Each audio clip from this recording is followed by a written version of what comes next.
5 adet patlıcanımızı bıçakla deliyoruz.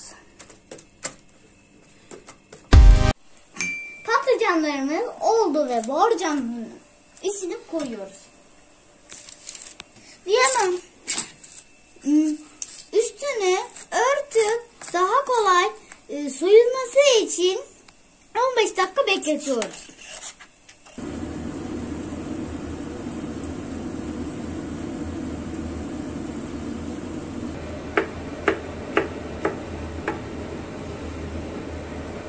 Soğanlar kızarana kadar kavruluyor.